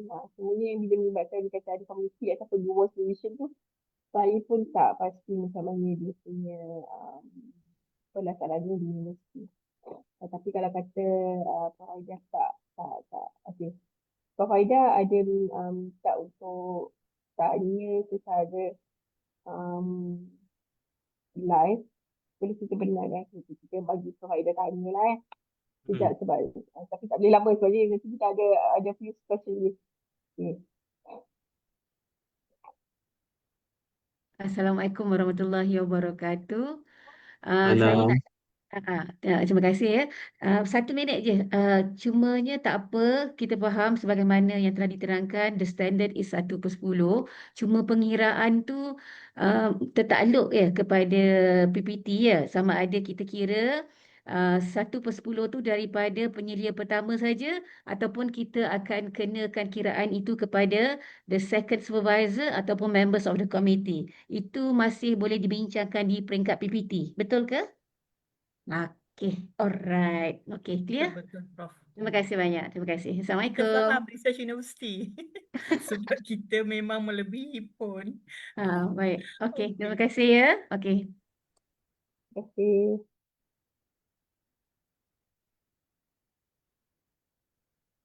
Next. Okay, next. Okay. Prof, for the Bachelor of Arts in English Studies with TESOL specialization, I understand that TESOL specialization courses must include all the required full cluster courses. In addition to this, am I also required to include the foundation education courses under my program? Ya, boleh. Sebab kita letak school syllabus, tapi kita pun melatih juga untuk foundation education courses, untuk asasi semua kan. So subjek-subjek di asasi tu boleh dijadikan sebagai ni sebab kita pernah bincang bukan di school tapi education institution. Kan, Prof? Betul. Boleh ya? Okay. Okay. Seterusnya, for bachelor degree program leader, wajib ada any types of education cert atau pengalaman mengajar with related bachelor and master is enough. Tengok kepada syarat tu lah, dia ada or tu kan.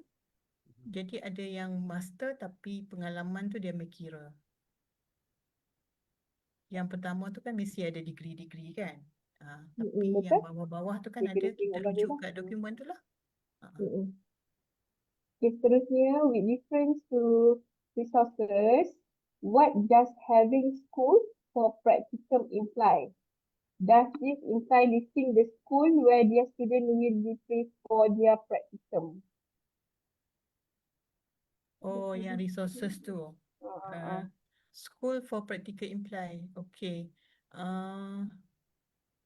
This imply listing the school where their student. Mungkin tak perlu listing, tapi kan kalau macam ada MOU, MOA dengan Jabatan Pendidikan Negeri mana-mana, tunjukkanlah bahawa kita dah ada orang kata consensus to send our student to any di bawah Jabatan Pendidikan Negeri ke, Jabatan Pendidikan Daerah ke, so no need to listing all the specific schools, jadi itu antaranya.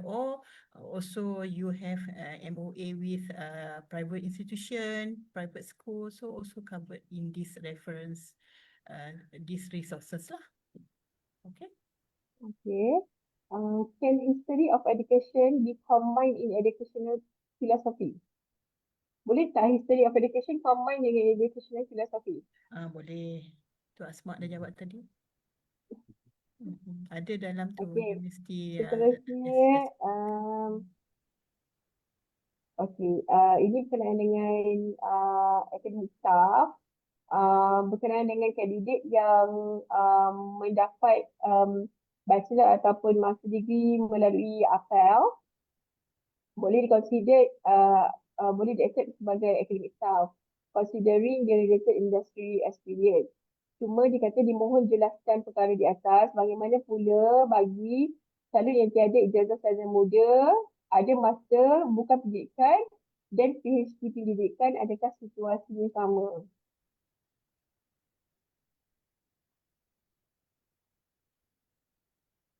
Prof. Satu apel.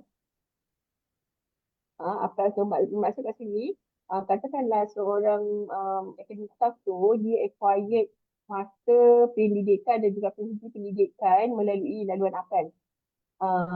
Adakah situasinya sama? Calon tiada ijazah sarjana muda, ada master bukan pendidikan dan master dan PhD pendidikan. Ni saya tak pasti soalan ni untuk jadi apa? Adakah jadi academic staff? Kalau untuk jadi academic staff, kita jadi academic staff, kita kena tengok syarat academic staff. Itu yang nak mengajar subjek pendidikan, Education Foundation. Dia ada dia dua soalan tu sebenarnya. Satu yang apel tu Mungkin Prof familiar with apel. Saya tak familiar with apel lah untuk UM. Apel mana? Apel dia dia nak macam jadi, apel ni dia Fire tenaga Knowledge kan? akademik. Tenaga akademik. Dia tak ada master degree. Tak ada basic degree. Dia apel lah. Tapi dia ada master degree through apel. Apel Master Aero. degree in education ke tak? Itulah, in education ke tak? Master degree dia bukan education. Tak ada. Master degree dia bukan pendidikan, PhD sahaja pendidikan. Lepas tu nak. Cuma industri dia tu industri education ke industri apa kan? Itu kita tak pasti. Jadi kita tengok case lah sebenarnya.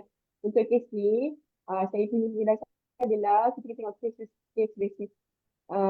Kalau ikutkan dalam kita punya standard program, untuk mengajar bagi peringkat undergraduate, dia kena ada at least bachelor degree in education. Kalau dia tak ada, dia kena ada at least kena ada DPLI lah dalam education. Itu membolehkan dia untuk mengajar di peringkat undergraduate lah.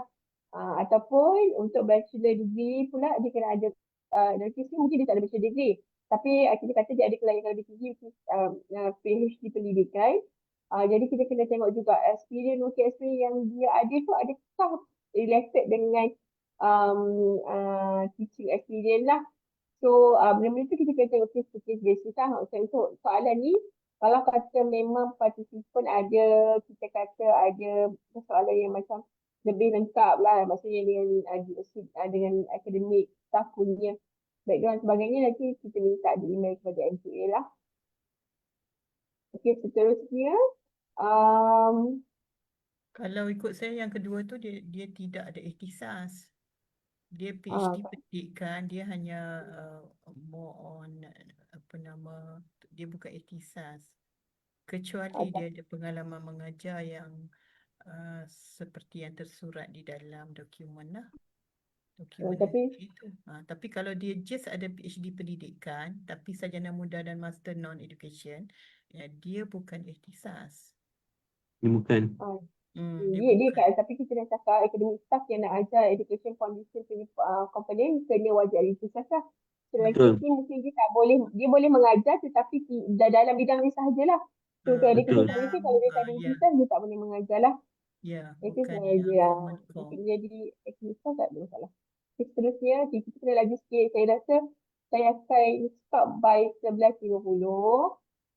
Kalau kata ada soalan yang tidak terjawab, nanti kita akan tak IPPT ataupun panel yang bertanya atau untuk email kepada email bahagian standard. Saya dah letakkan email bahagian standard itu dan nanti kita akan jawab secara through email lah. Okey, seterusnya for academic staff untuk bachelor degree, diploma in related education field with 10 years of related working experience, including teaching experience certified by Competent Authority. Can you further explain what is mean by related education field? What about 10 years related working experience? Is the working experience teaching in school is considered, or must it be working experience teaching at the same level of bachelor degree? Okey, untuk yang ini, yang ini saya jawablah. Untuk penentuan related working experience itu adalah kalau kata dalam bidang education, of course kita akan tengok teaching experience ni lah. So untuk dia mengajar di sekolah ke, mengajar sama level ke, ataupun any level pun dia mengajar, asalkan dia adalah teaching experience, kita serentak kita kan be considered untuk diambil ke dalam 10 tahun tu. Kemudian yang kita kata related education foundation, related education field, saya dah terangkan tadi di atas lah. So kalau untuk yang ini, kalau masih tak jelas, saya minta yang bertanya soalan untuk email kepada kami lah. Okey, soalan seterusnya, can history of education can be combined in education philosophy? This was advised by MCA panel during PA, so ini pun kita jawab. Lepas tu, can we do without micro teaching room? Masih boleh ke tak ada micro teaching room tu? Boleh, cuma kena tunjukkan lah mana yang dibuat micro teaching tu. Macam tadi kita dah jawab Prof kan. Okey. Maknanya room tu memang tak ada kan. Cuma bilik kan ada bilik biasa tu kan. Jadikanlah dia macam micro teaching pengajaran tu. Sebab mungkin macam kolej swasta kadang dia ada dewan kuliah saja. Dia tak ada bilik-bilik kecil. Jadi kalau yang define bilik-bilik kecil tu sebagai micro teaching room is okay. Tunjukkanlah bagaimana micro teaching dilaksanakan dalam bilik-bilik berkenaan. Masa-masa lawatan tapak lah nanti ya. Okey, seterusnya untuk yang ini, untuk standard education baru yang dikeluarkan, permohonan aplikasi program sementara program akademik baharu sudah dihantar ke MCA. Penilaian panel penilaian MCA sudah selesai dan kini menunggu kelulusan JK prestasi. Adakah memberi kesan kepada kelulusan? Jika diluluskan, adakah perlu buat semakan kurikulum dengan segera? Untuk yang ini, disebabkan program itu dah dihantar, kita tunggu dulu kelulusan bagaimana. Tapi untuk buat semakan kurikulum, Disebabkan proses transisi telah tamat, jadi pihak peneliti bolehlah buat semakan dahulu sebelum tawarkan program. Tapi nanti dia akan bergantung jugalah kepada kelulusan program berkenaan. Kita kena tengok dulu. So untuk jawab sekarang ni saya tak boleh nak jawab secara spesifik. Jadi kita tunggu dulu kelulusan program berkenaan. Nanti bila dah lulus baru kita tengok keperluan untuk buat semakan kurikulum tu lah. Selalunya kurikulum ni dia tak ada perbezaan yang ketara. Cumanya daripada segi pengambilan pelajar dan juga staf akademik sahaja saya rasa ada kesan sedikit lah. Okay, seterusnya. Sekiranya peringkat diploma telah memenuhi semua BOK dan ada praktikum, adakah dikira memenuhi ikhtisas? Perlukah pelajar mengambil DPLI sekiranya degree mereka bukan sarjana muda pendidikan? Tak perlu. Covered dah Okey. ikhtisas. Seterusnya soalan berkaitan dengan MQA. Bolehkah pendidikan MQA dibuat melalui semakan program? Yang ini nanti minta Puan Hazrati email untuk seterusnya lah sebab ini memang bukan dengan ICC berkaitan dengan proses lah. Okey. Ada soalan tambahan berkenaan dengan clarification whether academic writing can be embedded within other core courses such as research method, for example, by explicitly including it as a subtopic. Even the course is not marked with asterisk to indicate that it can be covered as a topic. Kalau ikut saya boleh, tapi kena eksplisitkan berapa minggu academic writing touch in the course information lah. Kena ada tunjukkan, bukan dia embed macam implicitly. Dia embed explicitly in the topik-topik mingguan. Okey. Nak tanya penyelidikan praktikum. Adakah pensyarah penyelia perlu ada DPLI atau diploma education atau memadai dengan kelulusan PhD dalam pendidikan dengan pengalaman mengajar? Kalau ikut tak cukup. Pengalaman tu berapa lama? Kan Prof? Dia hanya kalau PhD dalam pendidikan dia ada dia bukan ikhtisas tapi dia ada kepakaran dalam education punya line lah, tapi bukan ikhtisas. So pengalaman mengajar tu kena tengoklah, kalau macam yang boleh pengalaman yang memampukan dia jadi penyelaras program, mungkin itu boleh diambil kira. Okey, untuk seterusnya, untuk program master pendidikan pentadbiran pendidikan, adakah BOK yang sama dengan pengajaran, iaitu perlu ada kurikulum, assessment, pedagogi dan psikologi, atau BOK-nya lebih kepada aspek pengurusan dalam elemen core foundation itu? BOK yang PG tu kan? PG tu kan? Untuk master degree, dia punya master dalam master pendidikan pentadbiran pendidikan. Dia mesti reflect kepada yang elemen yang kita minta, yang core tu, core process. Okey.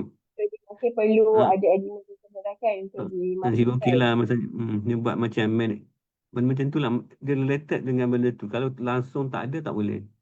Sebab nama dia pentadbiran pendidikan. Pendidikan, betul. So Sepatutnya dia so kat situ curriculum assessment pedagogi psikologi ni sebagai pentadbir kan, dia perlu tahu benda-benda yang berlaku berkait dengan curriculum assessment pedagogi dan psikologi juga. Tapi bukan psikologi ni, dia salah ni. Kalau master, dia punya BOK dia bukan common core, BOK dia yang bawah Kan? ni. Yang Kalau bawah tu yang empat. yang psikologi semua ni, itu masuk bawah prerequisite. Ya, Untuk lain. tapi yang master, kalau tengok kat jadual yang besar tadi, dia punya tu kan ke arah metodologi kan, academic writing semua tu kan. Itu sebagai BOK untuk master. Kalau Okey. BOK Education Foundation dia jadi macam prerequisite. Ya. Alright. Okey. Sebenarnya kita ada banyak lagi soalan yang belum dijawab. Tapi tak apa, Prof, sebab kita pun dah almost approaching pukul 12. Jadi nanti soalan-soalan yang tidak dijawab tu, um, saya mohon peserta untuk email kepada BSPD supaya nanti kita boleh jawab melalui email lah. Jadi saya minta maaf sebab kita tak boleh nak jawab semua soalan. Nanti saya sertakan kat sini email bahagian standard. Kita tak sempat untuk capture this email. Nanti boleh juga cari kami punya email di bahagian directory di dalam hostel NPA lah. So boleh juga email kepada saya asma@nqa.gov.my. So untuk sesi hari ini kita akan berhenti setakat di sini sahaja. Terima kasih kepada semua peserta yang telah hadir dan memberi perhatian dan menanyakan soalan pada sesi ini. So, kita harap dengan adanya question and answer tadi, mana-mana peserta yang mungkin ada soalan yang sama pun dah dijawab lepas soalannya. Tapi jika masih perlu further explanation atau clarification, boleh email kepada pihak bahagian standard NQA lah. Terima kasih kepada Prof. Shukri dan juga Prof. Zahara untuk sesi yang sangat sangat berinfo dan banyak benda yang kita bincangkan. So terima kasih juga kepada panel dan juga pegawai MPA yang hadir. Jadi terima kasih dan jika saya mohon maaf kalau silap kalau kata ada kekurangan dan sebagainya. Dan kita tak sempat nak menjawab kebanyakan soalan dalam ni. Jadi saya minta email lah kepada kami untuk kami jawab secara through email. Okay, terima kasih. Assalamualaikum dan selamat tengah hari. Terima kasih semua. Tahniah untuk Tahniah semua sekretariat dengar. selesai. Nak buat Terima improvement kasih, tu Prof. kena dengar. Shukri.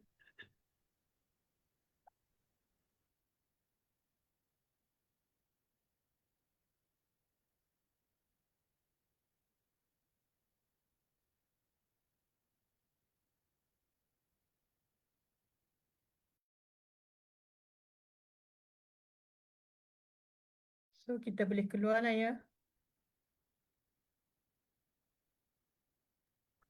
Dah boleh keluar kan, Prof? Ha. Dia boleh keluar.